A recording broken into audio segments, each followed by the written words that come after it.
is that our childhood memories are providing the evidence that proves who we are, how the world works, which determines our perception, our beliefs, and how we interpret experiences now, which of course then determines our automatic behavior.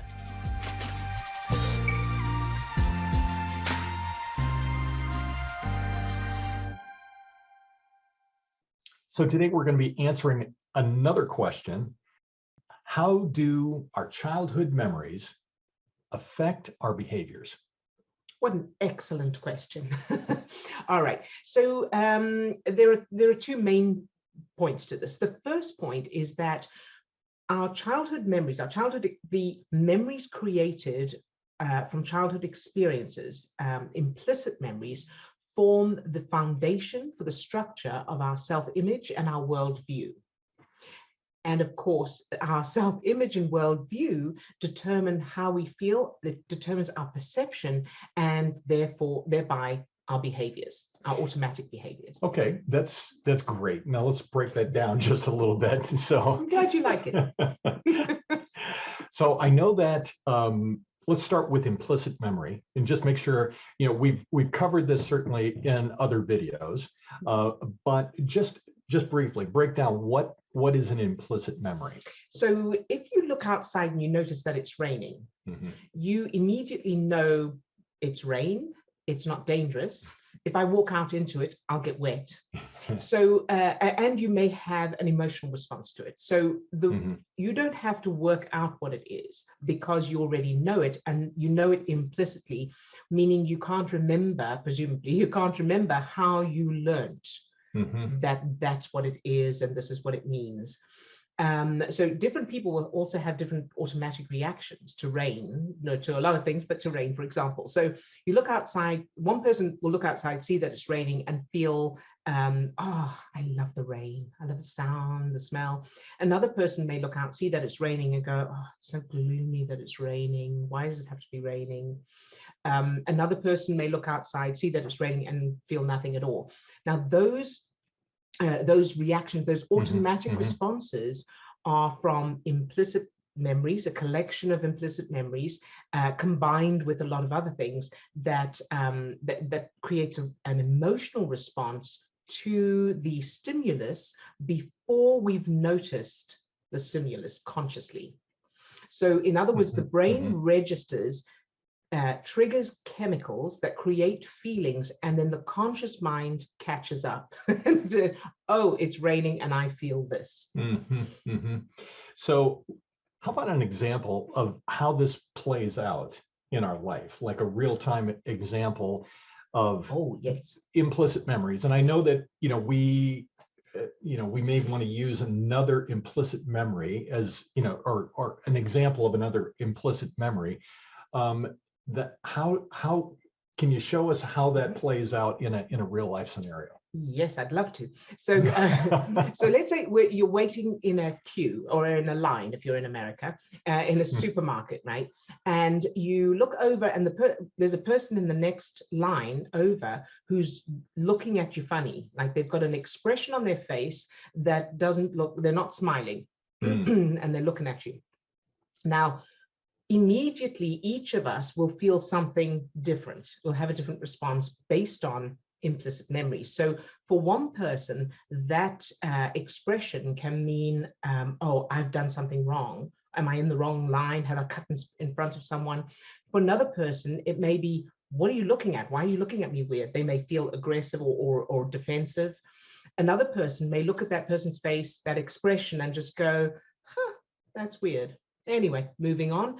And the reason that what that person is actually experiencing as they look at us could be something completely different. They may be looking at us, they may be experiencing, thinking of something that they're upset about or worried about, and they just happen to be looking in our direction. So we have no way of knowing exactly what they're feeling, but our experience of it, the way we interpret it. So what's happened there is the brain has registered that expression before we become consciously aware of it. So the unconscious part of the brain has registered that expression, referred to implicit childhood memories that tell us what that expression means. Okay, so and then prompted chemicals that create feelings. Sorry, create feelings, and then the conscious mind finally registers it, but at the same time as feeling those feelings that are from childhood and not now, but assigns it to that. So that face. So I could have had an experience as a child of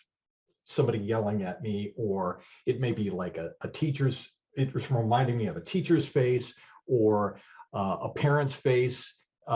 That has there's something attached to it. There's some, there's been some meaning formed. Partly. So what's actually happening? So it'll be a collection of things, and it won't be necessarily a one-off, like one teacher looked at me that way once.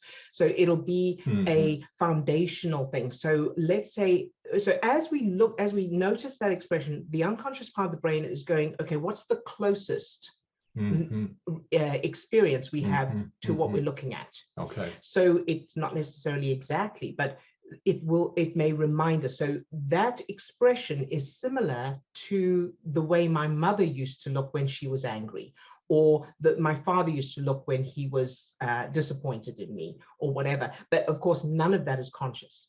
So we don't know that that's what the brain is doing in the background. The only thing we become conscious of is that person's looking at me funny and I feel this, and it means this, but it's coming from the implicit memories.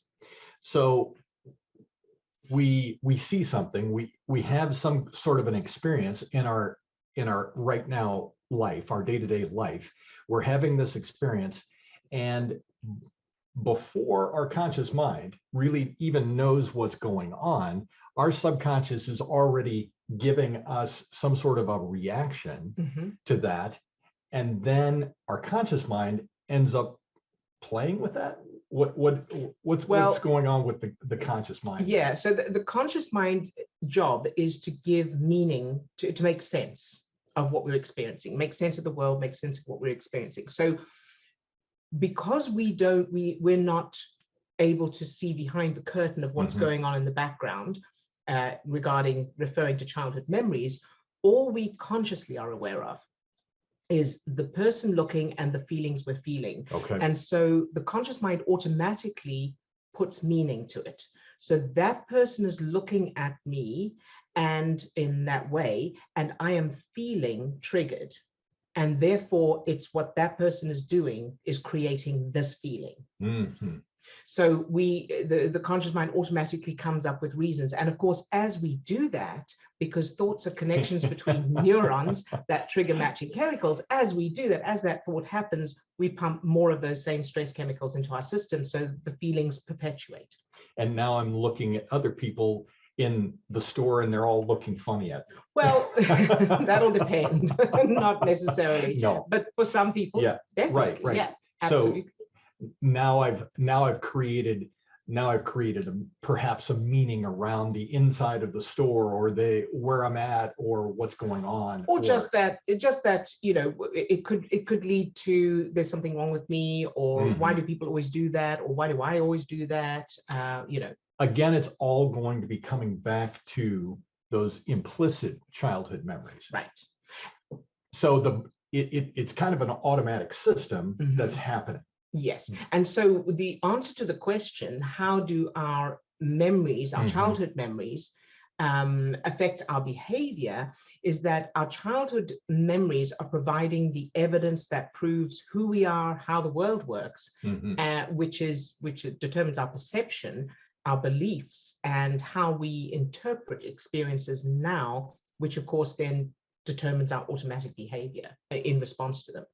Yeah, and by way of trying to keep this video short, we can't really go into the kind of the obvious next. The next question is like, how do I change that, or what can I do about those implicit childhood memories that have got me on autopilot? Right. So they can be changed, and you can check out our other videos or our book to find out why they can be changed, the science behind it, and how to change your own implicit childhood memories, because you change those, and then of course your behaviors automatically change as a result as a result of the change in your self-image and worldview. So you create implicit childhood memories that prove that you're worthy, that you're loved, that you're talented, that you're fabulous, whatever you want to feel now, which then proves that you're confident and, you know, whatever other, that you deserve wealth, relationships, whatever it is you want to create now. So thanks for this question. I think it was an excellent question, Yes. and we will see you again in the next one.